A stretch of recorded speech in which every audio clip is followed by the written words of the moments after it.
ये हम आपको सिंपल इंटरेस्ट साधारण ब्याज के किस्त वाले क्वेश्चन इंस्टॉलमेंट वाले क्वेश्चन को कैसे बनाते हैं आपको हम बताएं। देखिए आप सिंपली ट्रिक बताएंगे हम आपको, उससे आप सिंपली इसको समझ जाएंगे, देखते ही आंसर मार देंगे कुछ ही सेकंड में। देखिए जो ये क्वेश्चन जो हम आपके सामने लिखे, ये एसएससीजीएल पीटी में 2007 में पूछा हुआ है, इसको हम आपको बताते हैं। देखिए जो साधारण ब्याज होता है इस तो ये तो मूलधन पर ही ब्याज लगता है, इस पर ब्याजों पर ब्याज तो लगता नहीं है, ब्याजों पर ब्याज चक्रवृद्धि ब्याज में लगते हैं, इस पर तो मूलधन पर ही ब्याज लगता है, मतलब साधारण ब्याज पे मूलधन पर ही ब्याज लगता है। तो देखिए इतना 770 रुपया उधार लिया गया, 5 वर्षों में 5% साधारण ब्याज की दर से कितने वार्षिक तथा बराबर भुगतान करने पड़ेंगे, मतलब कितने किस्तों में वार्षिक बराबर भुगतान में पैसा देना पड़ेगा। और ये 4 ऑप्शन है। तो देखिए हम क्या करते हैं, देखिए पहला वर्ष हम मान लेंगे जो हम पैसा दिए हैं तो साधारण ब्याज है, तो मान लीजिए हम 100 रुपया दिए, पहला वर्ष हम 100 रुपया दिए हैं।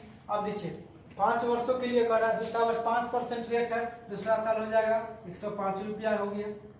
देखिए तीसरा साल कितना हो जाएगा, इस पर 5 फिर बढ़ जाएगा 110 हो जाएगा, चौथा साल कितना हो जाएगा 115 हो जाएगा, पांचवा साल कितना हो जाएगा 120 रुपया हो जाएगा। देखिए 5 वर्षों के लिए हमको कह रहा है, और 5 वर्षों में हम पहला साल 100 माने थे, उसमें 5% कह रहा है, दूसरा साल 105 हो गया, तीसरा साल 110 हो गया, चौथा साल 115 हो गया, और पांचवा साल 120 हो गया। तो इससे हम कर दिया और सबको जोड़ देंगे, यही हमारा अनुपात में जो उधार ली रही राशि आ जाएगा, और अनुपात 100 का मान हम कर देंगे तो ये हमारा 100 माने है, तो वही हमारा किस्त का मान भी आ जाएगा। देखिए सबको हम जोड़ते हैं, 100 200 300 400 500 500 आ गया।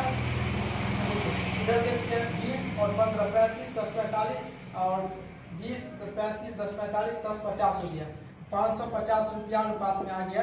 देखिए 550 रुपया जो आ गया हमको, वो हमको कितना दिया 777 के मान के बराबर उधार ली गई, हमको राशि अनुपात में आ गया 550, और इसे कितना दिया है 770 रुपया हमको दिया हुआ है।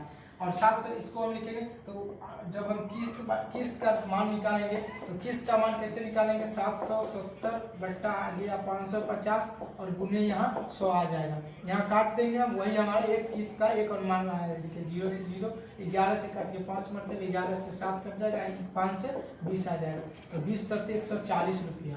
तो प्रत्येक किस्त का मान कितना आ जाएगा 140 रुपया यहाँ से आ जाएगा। एक किस्त का प्रत्येक किस्त का मान 140 रुपया, ऑप्शन नंबर यहाँ देखिए बी नंबर 140 रुपया किस्त का माना जाएगा। साधारण ब्याज में और कुछ नहीं करना, जो कि हमको दिया है। देखिए साधारण ब्याज में हम जानते हैं जो ब्याज मिलता है हमको मूलधन पर ही मिलता है, इस पर ब्याजों पर ब्याज तो मिलता नहीं है, मूलधन पर ब्याज मिलेगा। तो देखिए पहला साल मान लीजिए 100 रुपया है, पहला साल 100 रुपया हमको मिला है ब्याज, पहला साल ब्याज को मान लिया 100 मिला है, तो दूसरा साल देखिए 5% का साधारण ब्याज है, तो इस पर 5% मिला तो 105 हो गया, इस पर फिर 5% 110 हो जाएगा, इस पर 5% फिर जोड़ देंगे तो 15 आ जाएगा, इस पर 5% जोड़ देंगे तो यहाँ 120 आ जाएगा, इस पर 5%, ऐसे करके हम 5 साल का निकाल लिए, क्योंकि हमको 5 वर्षों का निकालना था, और सबको हम जोड़ दिए तो आ जाएगा 550। 550 अनुपात जो है हमको जो मूलधन दिया था 770 उसके बराबर कर दिए, और किस्त को हम कितना माने थे 100 रुपया माने थे, तो उसको बराबर करके एक किस्त का माना गया।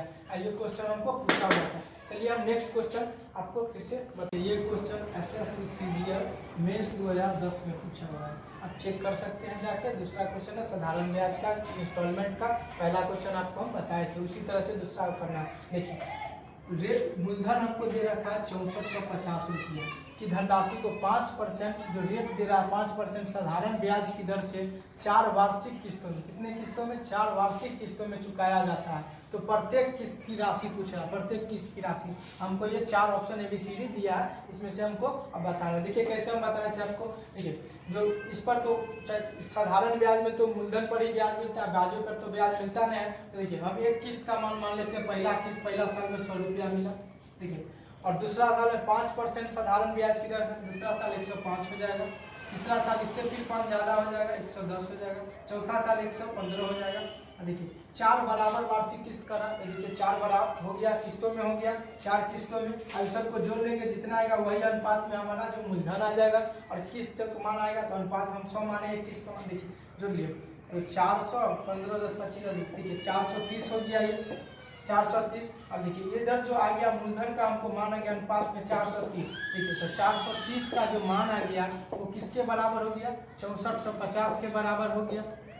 तो प्रत्येक किस्त का मान करा, हम किस्त को कितना माने 100 माने थे। तो देखिए तो 430 जो है तो 100 का मान कितना आएगा ये हमको बताना है। तो देखिए कैसे होगा, 6450 को हम 430 से भाग देंगे और गुना 100 से कर देंगे तो हमको प्रत्येक किस्त का मान आ जाएगा। जैसे देखिए 0 से 0 कट गया और 43 15 मरतब इसको काट देगा तो प्रत्येक किस्त का मान कितना आ गया 1500 रुपया आ गया। तो पर एक किस्त का मान हमको 1500 रुपया आ गया और सारे किस्त का मतलब बराबर है। तो ऑप्शन नंबर सी हमारा आंसर हो गया।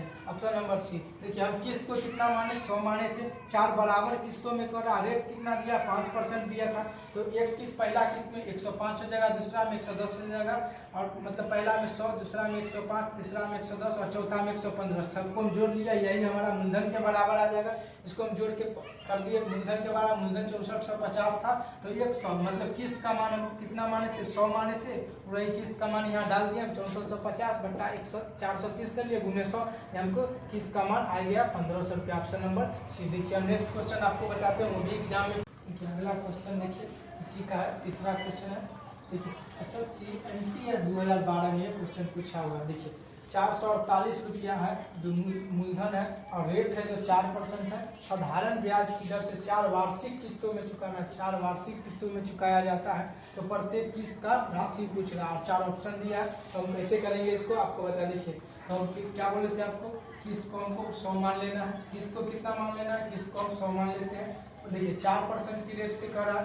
तो देखिए पहला साल, दूसरा साल 104 हो जाएगा, फिर देखिए तीसरा साल कितना हो जाएगा 108 हो जाएगा और चौथा साल कितना हो जाएगा 112 हो जाएगा। देखिए 4 वार्षिक किस्तों में कर रहा है तो 4 किस्तों का मान हम वहाँ लिख दिए हैं, 4 वार्षिक किस्त का मान हम लिख दिए हैं। आप सबको जोड़ लीजिए। चल तो आ जाएगा 424 आ गया अनुपात में, 424 आ गया हमारा मूलधन के अनुपात में 424 आ गया। और क्वेश्चन में कितना दिया हुआ है 848 रुपया दिया हुआ है। क्वेश्चन में कितना 848 दिया है तो 424 का मान हमको क्वेश्चन में 848 दिया हुआ है। तो हम 100 का किसको कितना माने थे 100 माने थे तो 100 का मान हम यहाँ से लिए गए। तो देखिए 848 है बट्टा में 424 कर देंगे और गुने हम 100 कर देंगे। तो देखिए 2 मरतबे कट जाएगा, ये कितना होगा 200 रुपया। तो किसका मान कितना आ गया 200 रुपया। ऑप्शन नंबर डी आ जाएगा। देखिए तो साधारण ब्याज में हम बता रहे हैं जो किस्त का मान जो आता है वो आता है कि जैसे हम करते हैं और इसको पहले किस्त को 100 मान लेते हैं, उसके बाद जितना % रेट होता है उससे हम बढ़ाते चलते हैं, जितना साल के लिए करता है उतना और जितना ब्याज करता है उतना हम मतलब कि अनुपात में उतना लिखते हैं और ये कितना मूलधन के बराबर हो जाता है और ब्याज को हम 100 मानते हैं उसके बराबर कर देते हैं। तो चक्रवृद्धि साधारण ब्याज में हम आपको 3 क्वेश्चन कराए हैं, इससे आप हर एक क्वेश्चन को सॉल्व कर सकते हैं, इससे ज़्यादा इसमें नहीं पूछता है। तो मेरा वीडियो आपको कैसा लगा आप हमें जरूर बताएं।